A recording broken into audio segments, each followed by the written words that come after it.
de bonté, Dieu d'amour, tu nous donnes cette nouvelle année afin qu'elle soit pour nous une occasion de t'aimer et d'aimer notre prochain.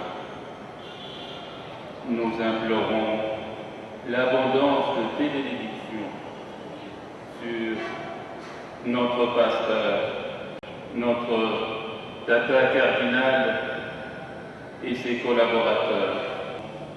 Ta bénédiction sur nos enseignants, nos parents et nos élèves. Que cette année commence sous ta protection, qu'elle continue et s'achève un jour dans ton amour. Que les professeurs, les élèves ainsi que les parents soient des témoins de ton amour par leur recherche, par tout ce qu'ils feront, que ta vie puisse abonder en nous et autour de nous.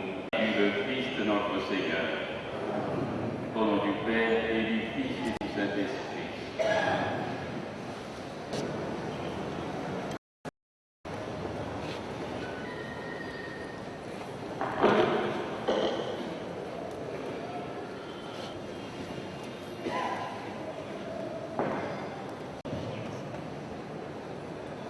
Cher Monseigneur Jean-Pierre, cher abbé coordonnateur diocésain,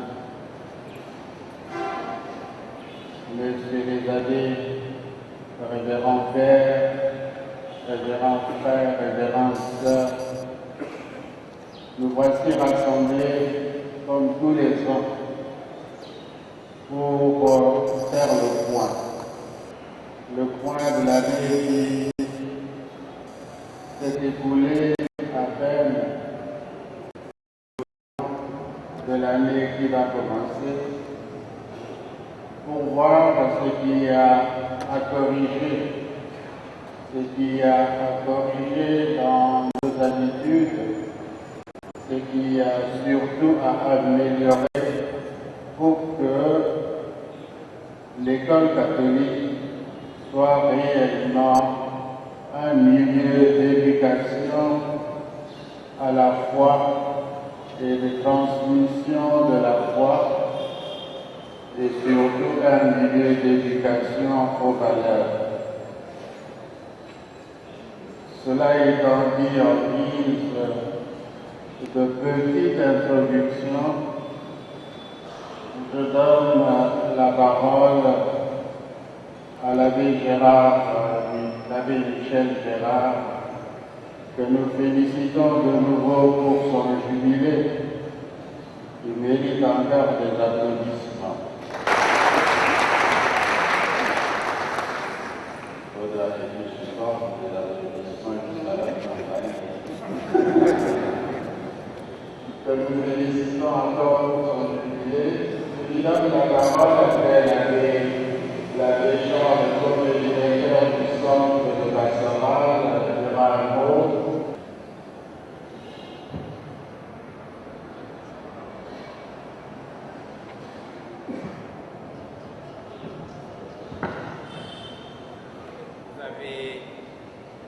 Vous avez applaudi.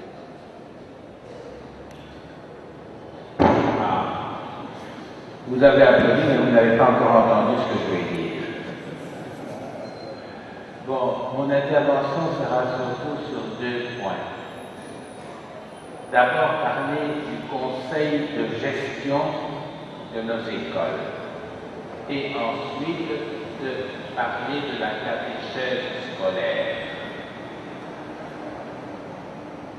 Les chefs d'établissement ici présents m'excuseront parce que ce que je vais dire, c'est ce que je leur ai déjà dit. Mais je m'adresse particulièrement là, aux curés, aux vicaires, aux différents agents pastoraux. Le conseil de gestion des écoles est l'organe suprême de gestion de l'école au niveau disons, tous les gros problèmes de l'école doivent passer au conseil de gestion. Le conseil de gestion est composé de 4 membres. Éventuellement, on peut faire appel à la présence de l'autre personne supplémentaire. Mais les 4 membres qui sont membres comme tels du conseil doivent être là à toutes les réunions du conseil. En cas d'empêchement, ils peuvent déléguer. Quels sont ces 4 membres? Le président du conseil de gestion est le représentant légal de l'association qui gère l'école, ou, bien entendu, son délégué, puisque, par exemple, pour les écoles gérées directement par l'archidiocèse de Kinshasa, le représentant légal, c'est son éminence. Il ne sait pas être présent à toutes les réunions de tous les conseils de gestion. C'est pour cela qu'en ce qui concerne les écoles gérées directement par l'archidiocèse, le délégué du représentant légal, c'est le curé de la paroisse d'implantation de l'école. C'est lui qui est président du conseil de gestion. Le cas échéant, en cas d'empêchement, le curé peut déléguer le vicaire. Il peut déléguer un laïc, mais pas quelqu'un qui fait partie du personnel de l'école. Donc, du côté des écoles qui sont gérées par d'autres associations, le représentant légal de cette association peut aussi déléguer. À côté du président, délégué de représentant légal, il y a le chef d'établissement, il y a le représentant des parents, normalement le président de l'unité scolaire, et le représentant des enseignants, dans le délégué des enseignants. Chacun peut, et même moi, déléguer en cas d'empêchement. La gestion ne peut se tenir sans que les 4 membres de leur suppléant soient présents. 2 réunions obligatoires par an, normalement une au début de l'année et une vers la fin de l'année. Une au début de l'année pour confectionner le budget qui doit être soumis à l'Assemblée générale des parents. Qui a été exécuté. La compétence du conseil de gestion ne se limite pas aux questions financières, auxquelles il est indispensable, mais aussi tout problème qui touche l'école doit être soumis au conseil de gestion. On peut se réunir de façon extraordinaire à la demande de n'importe lequel des 4 membres du conseil.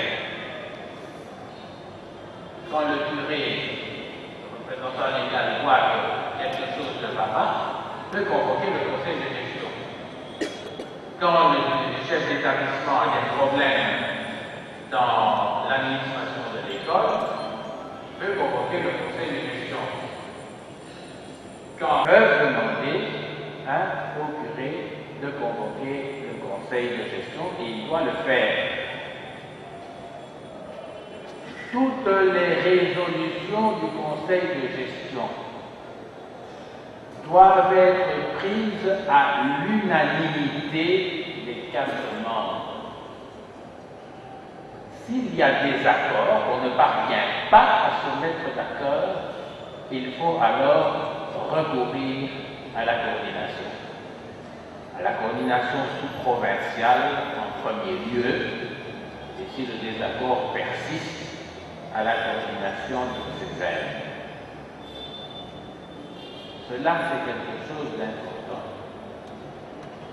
Je regrette que souvent, il y ait des personnes, que ce soit parfois des curés, parfois des enseignants, parfois des parents, qui vont s'adresser à nous, présenter des problèmes sans que le conseil de gestion se soit réuni. Tous les problèmes de l'école, avant de parvenir à la coordination ou à des instances supérieures, doivent passer par le conseil de gestion. Du conseil de gestion sont gratuites. Chacun est là en fonction de sa compétence, de ce qu'il a été nommé ou élu. Donc, je voudrais surtout insister sur ce point, c'est que on cesse de se lamenter. Aucun curé ou représentant légal ne peut dire que on ne me considère pas, on ne fait pas attention à moi, on ne m'appelle pas. Si on ne vous appelle pas, appelez vous-même. Les subalternes qui l'appellent convoqués, soyez présents. Nous avons jugé bon que la présidence du conseil de gestion revienne au délégué du représentant légal, et donc particulièrement au curé pour les écoles gérées directement par l'archidiocèse, pour deux raisons. La première, parce que du côté des écoles gérées directement par l'État, ce n'est pas comme ça.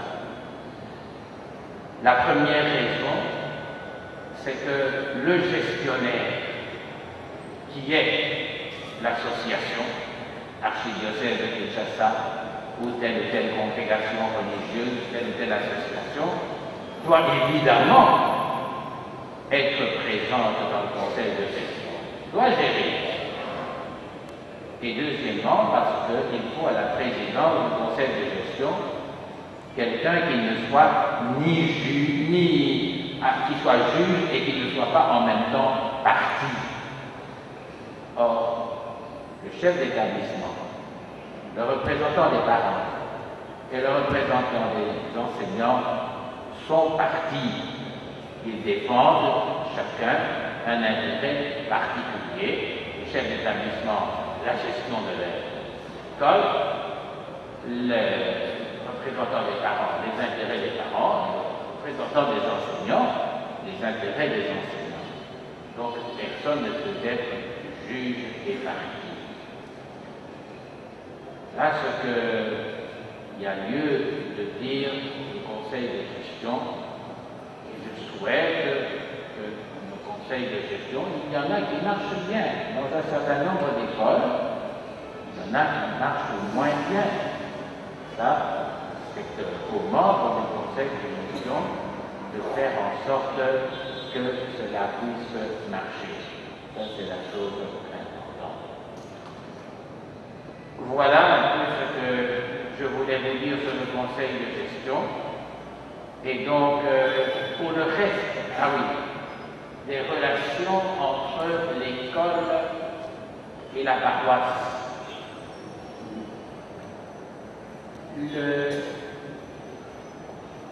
La gestion de l'école est faite par le chef d'établissement.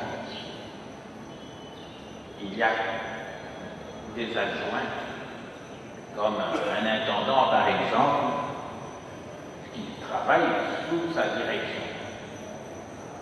Il faut respecter les prérogatives du chef d'établissement. C'est lui qui gère. Quand l'argent est déposé à la paroisse ou à une banque par l'intermédiaire de la paroisse, et ainsi de suite, toujours le chef d'établissement qui gère. Aucun économe extérieur ne peut prendre la place du chef d'établissement. La gestion est faite dans le but pédagogique. Mais, convoque le conseil de gestion, le chef d'établissement doit prendre compte de sa gestion. Ici, si ça ne va pas, s'il y a des problèmes, bien, le conseil de gestion fait rapport à la commission. Donc voilà.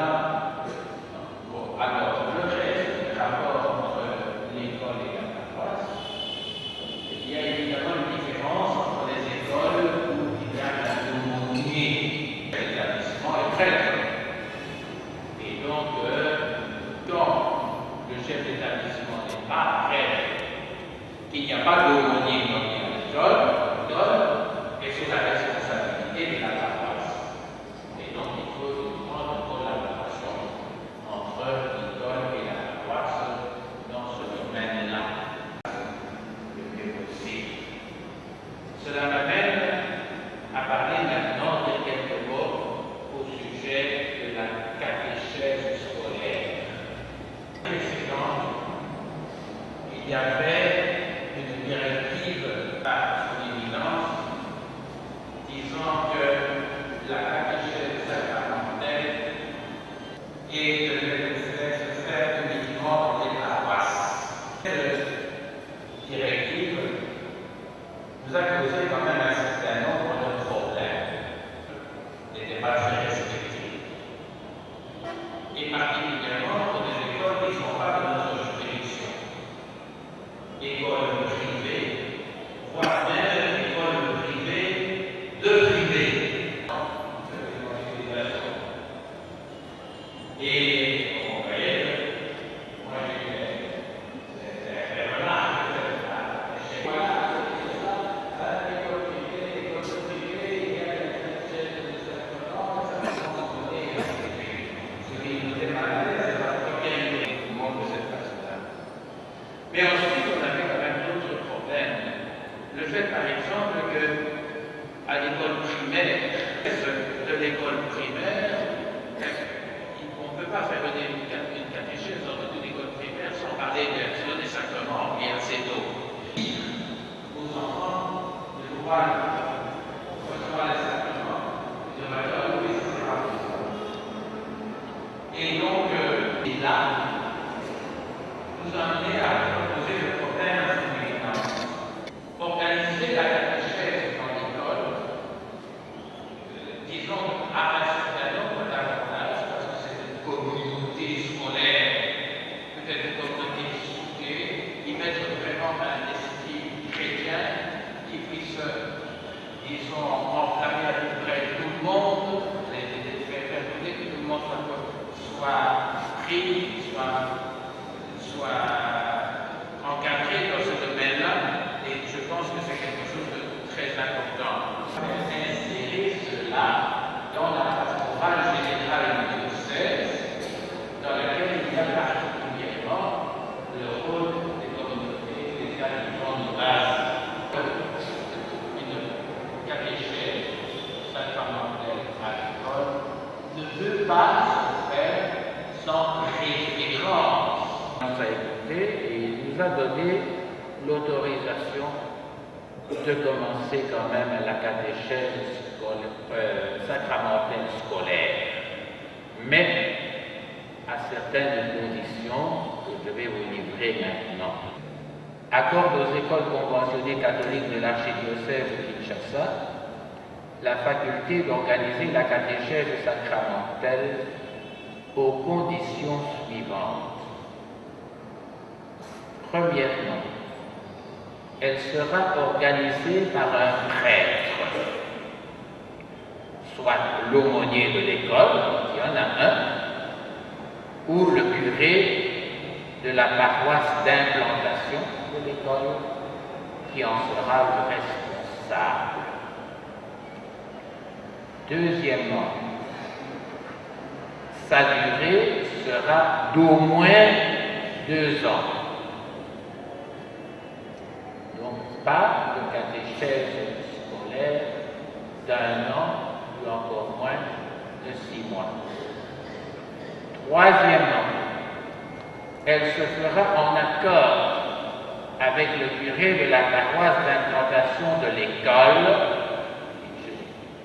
Le 3 n'est pas une redite du 1, parce que même là, il y a un aumônier dans l'école, ou bien où le chef d'établissement est un prêtre, elle fera toujours en accord avec le curé de la paroisse d'implantation de l'école, qui veillera à ce que les sacrements soient reçus dans l'église paroissiale et inscrits dans les registres de la paroisse.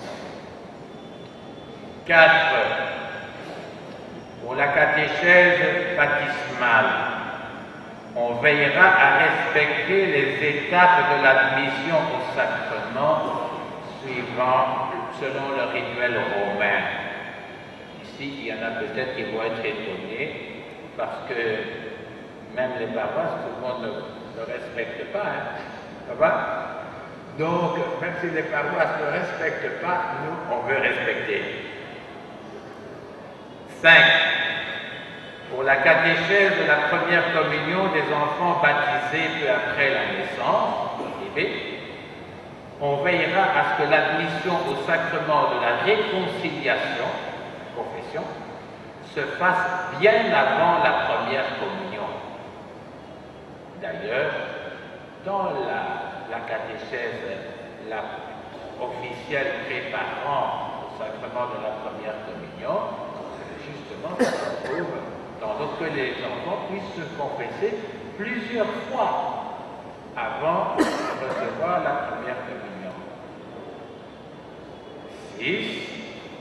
Pour la catéchèse préparatoire à la confirmation, qui, elle, dure 1 an, on veillera à respecter l'âge minimum d'admission, c'est-à-dire d'admission à la catéchèse, c'est-à-dire 15 ans, ce qui signifie la confirmation à partir de 16 ans.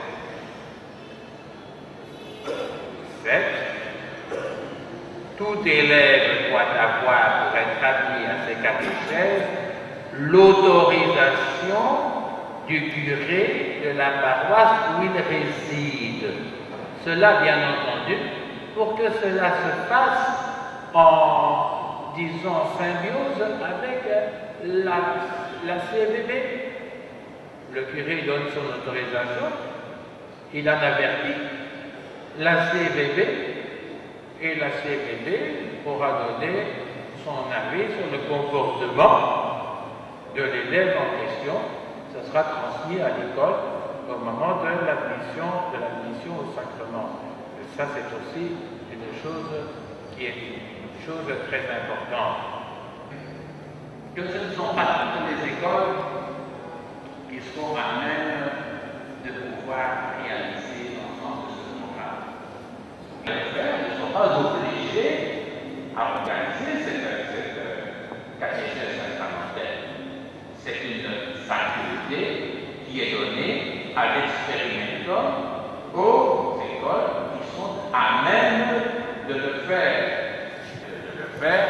Ce signal de la coordination et signal de la commission de catéchèse, que la commission de catéchèse puisse être mise au courant de cela.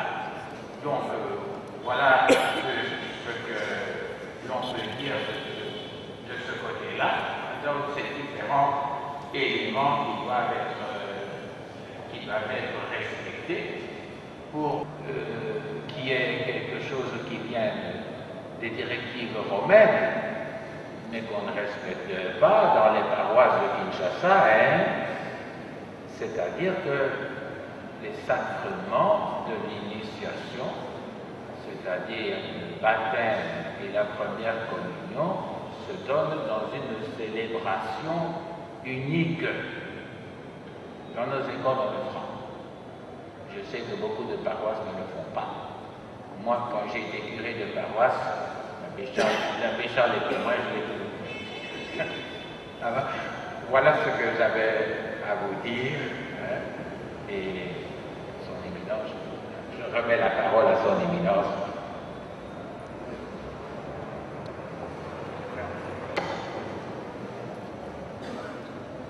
Merci, M. l'abbé Michel.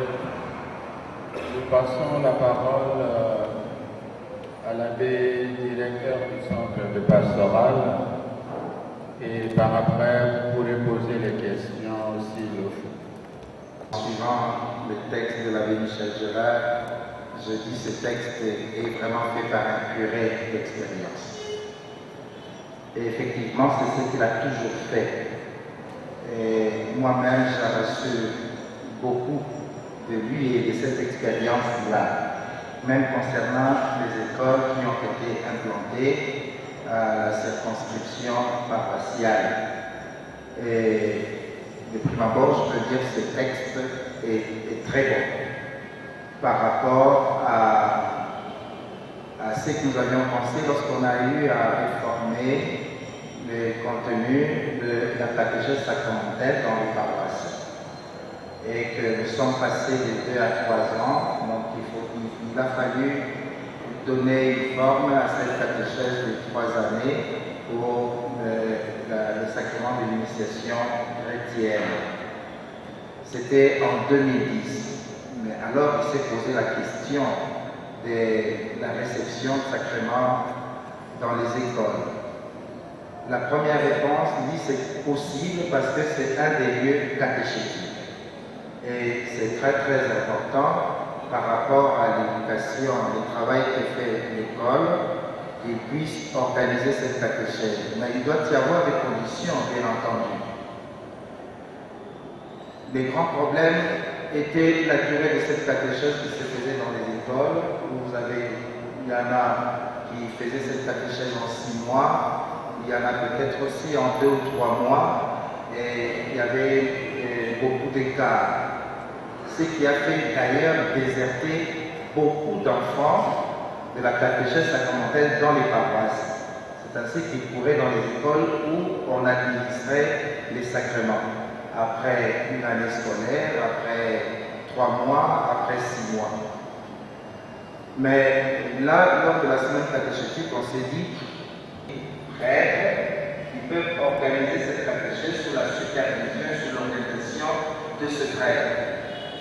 Et les écoles qui sont implantées dans une circonscription paroissiale bien déterminée, c'est le curé qui a la charge d'organisation de cette paroisse. C'était dit déjà en 2010, l'organisation de cette catéchèse.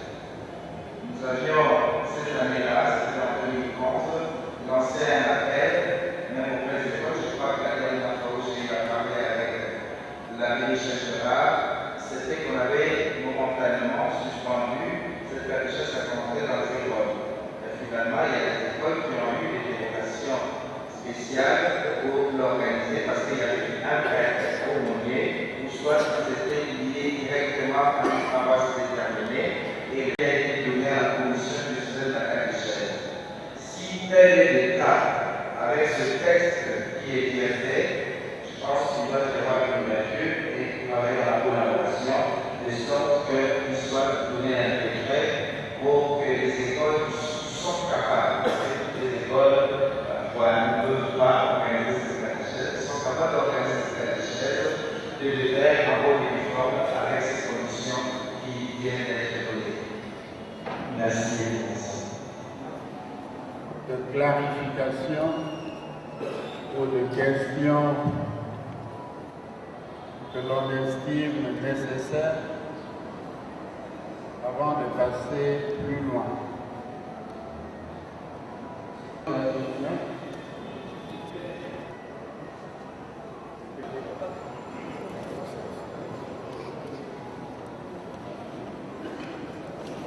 Votre Éminence, ma question c'est sur la catéchèse sacramentelle à l'école. C'est maman Mafouta Seli, directrice des Vœux Bienheureuses à Marie. Je m'intéresse beaucoup à la catéchèse scolaire. Je sais très bien que les mesures ont été prises pendant qu'on travaillait juste avec M. l'abbé Tombé sur la catéchèse. Et je suis intéressée à ce que cette catéchèse revienne dans les écoles. Et il a parlé de manuels. Quels sont les manuels à utiliser pour cette catéchèse sacramentelle à l'école? Par après, mais de toute façon, nous avons quand même de grandes valeurs, ce que l'on avait, par exemple le Molongomoko qu'on appelait jadis, etc. Ce sont certainement des manuels. Mais on attend aussi votre collaboration pour pouvoir un petit peu voir comment on peut organiser cela. Là-dedans, vous avez effectivement une grande partie sur la catéchèse scolaire. Ajoutez à cela ce qui intéresse la catéchèse sacramentelle, tous les autres sacrements qui doivent rentrer pour en faire un tout. Voilà un peu.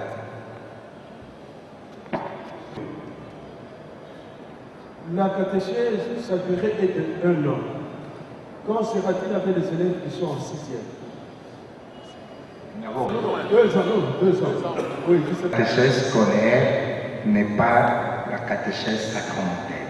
Je crois que là, il faudrait faire cette distinction. Merci. Moi, je suis Adrien Sassi, Establo Lemba. Je suis aussi catéchète au niveau de la paroisse. Alors, catéchète aussi au niveau de la paroisse. Et je sais que là, nous avons des manuels que l'on utilise. Et il y a 3 manuels pour les 3 années. Une année est pour l'étude de l'Ancien Testament, l'année du Père, une année pour le Nouveau Testament, et puis la 3e année, on approfondit les sacrements et toutes les grâces qu'ils peuvent apporter. Alors, vous donnez là 2 ans de formation. Comment on fera au niveau des écoles pour en arriver bien? Je crois qu'à ce sujet-là, il y a une adaptation à faire. Pourquoi est-ce que...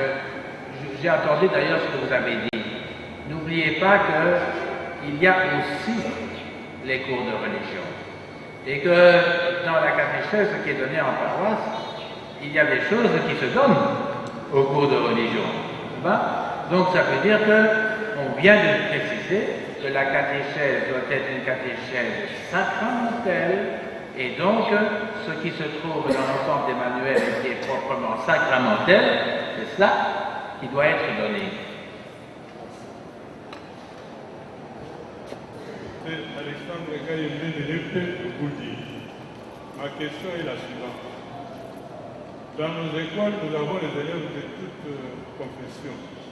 Alors, qu'est-ce qui est conseillé aux chefs d'établissement pour les enfants qui ne sont pas catholiques face à la catéchèse? Je crois que la catéchèse s'adresse à ceux qui veulent recevoir les sacrements. Et donc, s'il y a des qui veulent devenir catholiques, bien sûr, nous allons ouvrir la porte, mais nous allons respecter toutes les convictions de ceux qui ne sont pas catholiques. Dans la parole, j'ai déjà une partie de réponse donnée par l'abbé Georges en raison du nombre d'écoles catholiques qu'il y a dans la juridiction de ma paroisse. Je suis très content du fait qu'on ait clairement établi la différence entre les cours de religion et les parcours catéchétiques. Cependant, j'aurais bien voulu entendre une autre précision de l'abbé Michel Gérard concernant le profil de ceux qui doivent donner les cours de religion dans les écoles. S'il y a moyen d'être précis à ce sujet, parce que partout ce n'est pas si évident. La chose, c'est que dans les écoles primaires, le cours de religion est donné par le titulaire de la classe. C'est dans cet esprit-là, je dois dire que depuis que moi je suis coordinateur, j'ai toujours demandé pour l'engagement des enseignants une note du curé de la paroisse de résidence. Parce que j'entends dire, à gauche, à droite, par-ci, par-ça, oh, il y a des enseignants de l'école primaire qui ne sont pas catholiques et qui sont même contre, etc., et ainsi de suite. Alors, la voie à suivre est la suivante. Dans le dossier de chaque enseignant de l'école, de chaque enseignant, de secondaire aussi, doit se trouver une note du curé de la paroisse de résidence la personne en question. Quand il y a quelqu'un qui est depuis plusieurs années dans nos écoles et qui n'est pas catholique, si la personne est conflictuelle, nous agissons. Et ça peut aller dans un dossier disciplinaire quand c'est une véritable attaque à l'Église catholique, ou bien simplement un accord avec les autorités de l'État ou les responsables d'autres confessions religieuses pour les faire passer dans d'autres écoles. Si la personne n'est pas conflictuelle, désire rester en respectant vraiment nos convictions, notre façon d'éduquer, etc., mais de façon interne, on peut voir comment arranger les choses et faire en sorte que les cours de religion, la catéchèse, soient donnés par des catholiques. Et quand il s'agira maintenant de la catéchèse sacramentelle, que ce soit à des personnes qui soient habilitées à donner la catéchèse sacramentelle et pas simplement le cours de religion. Ça va? J'ai suivi, vous avez tantôt, vous l'avez dit, vous savez donateur, et puis vous avez traiteur, vous avez parlé des capacités, vous avez dit tantôt que l'école devait être capable, n'est-ce pas, de donner ses enseignements. Tout à l'heure, là, vous avez donné des conditions qu'il faudrait respecter. Alors, je voudrais savoir, quand vous parlez de la capacité, c'est remplir ces conditions, ou bien il s'agit d'autres conditions qu'il faudrait remplir pour être capable d'organiser ces arts éducatifs. Là, mais de toute façon, c'est aussi au jugement de la condition numéro 1, c'est-à-dire du prêtre qui en prendra la responsabilité. C'est clair. Bon, nous allons passer à autre chose. Pour son compte, après un examen de conscience, ce qui se faisait bien et puis ce qui ne se faisait pas bien. Corriger alors. Yokani? Apparemment, vous avez posé toutes les questions utiles, mais il y avait encore l'une ou l'autre difficulté exposée là, et ça fait partie de notre examen de conscience. Après ça, moi, je vais passer, parce que j'avais